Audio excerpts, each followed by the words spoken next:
After the bombshell of a reveal of nuclear weapons being returned to the world and Yoru gaining a massive power boost because of it, we are in the beginning transitionary phases of what is definitely going to be Chainsaw Man Part 2's final arc. Without a doubt, all of the final chess pieces are set on the board, with the War Devil finally taking their place as the actual main antagonist of the series, and Denji's sidekick for this final arc surprisingly being the Death Devil, or as we should now refer to her as Little D, since she loves these little nicknames and she hates being called by her real name. Now, what this chapter serves to do is set up everything that we're going to be dealing with for the future and how this could all go very wrong for us. Because the Death Devil admits that with everything that she did and she tried to do to stop her prophecy, the Nostradamus prophecy was always going to lead to mankind being wiped out entirely, and it was to the point that Death Devil wasn't even able to stop her own power. Once all of these devils had received their full power boost and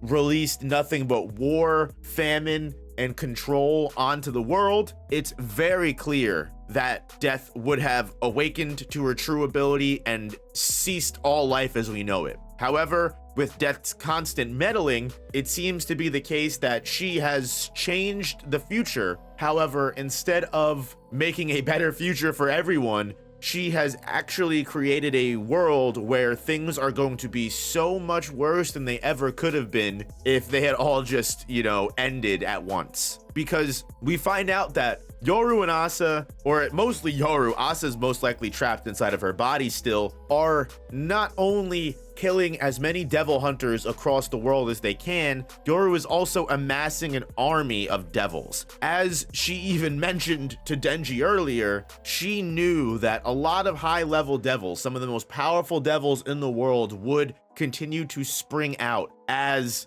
the Death Devil reached this final pinnacle of the prophecy. However, with war potentially beginning to grow even stronger than death itself, her final goal is to get Denji, turn Denji into the ultimate weapon. So that is still her goal right now. So she left Denji behind in that moment, or at the very least, Famine had kidnapped Denji and rescued him before Yoru was able to do anything about Denji at the time. So now, while she's off killing people, off amassing an army, she is also searching for Denji to create the ultimate weapon that will be able to kill Death. And what does she gain from that? By erasing Death from the world, she will create a future where no one dies. And Denji rightfully asks, he goes, hey, what's wrong about that? If nobody dies from old age, from disease, from even fatal injuries, wouldn't that be just a major win for humanity? And unfortunately, with war's meddling, it's a nightmare scenario, as Death describes it. Because remember, Death enjoys life as it is. She enjoys food, hanging out with friends at school. She enjoys the casual, average life that every human enjoys. However, in a world without Death that is controlled by Yoru,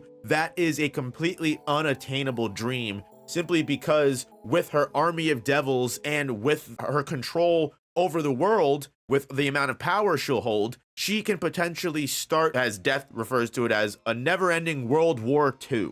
Not even World War III, not even doing some kind of her own thing. She literally wants to recreate World War II itself. And I think it's interesting because we know how much Yoru loved specifically that specific war. Not just for nukes and not just for any other reason I can think of besides America and all the other countries involved just mass slaughtering as many people as they can in that time. For war purposes, of course. I'm not saying that they were just killing people for no reason sometimes. However, there were some countries that, despite thinking they had reasons, they definitely were just doing crazy things. Multiple of them, actually. And because of that, what we will begin to see is we already know that the Nazi devil was a thing. Makima brought that up. And I had a lot of people in my comments that were thinking that the Nazi devil was something I made up for political reasons. We actually get direct confirmation from Makima in part 1 that the Nazi devil exists. And specifically when it comes to World War II, we also know that there was a World War II devil that existed. Makima is clearly on a mission to not just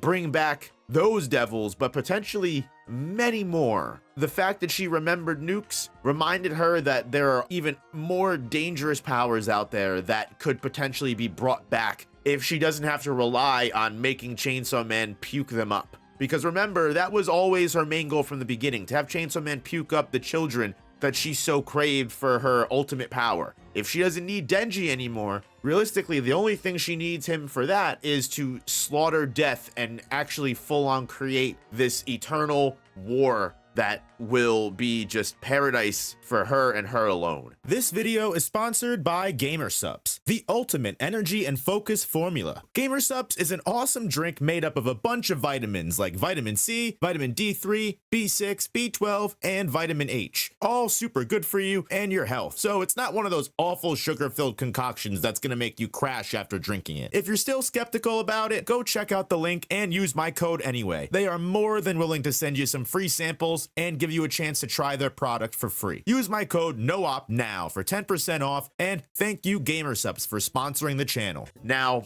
obviously, this is not good, and I have no idea how we plan to stop it, because as we learned in the fight against Falling earlier, Denji is nowhere near strong enough to handle any of these massive threats that are going to be emerging. Yoru barely was strong enough to handle Falling Devil until the nuclear weapons were reintroduced and gave her the power boost she needed to overcome a primal fear. If Denji could barely stand up to anything of that level, there's got to be some kind of training arc, there's got to be some kind of power up or boost that Denji can get from Pochita, from himself, that will give him what he needs, or maybe even Death will understand how she can do that or how she can power Denji up, because she was able to make Yoru stronger than she even anticipated, supposedly. So hopefully there's something that we can do to regain Denji's strength as well, because we are definitely going to need it. And even though Denji seemed hesitant at first, there's basically one reason why Denji decides to follow suit.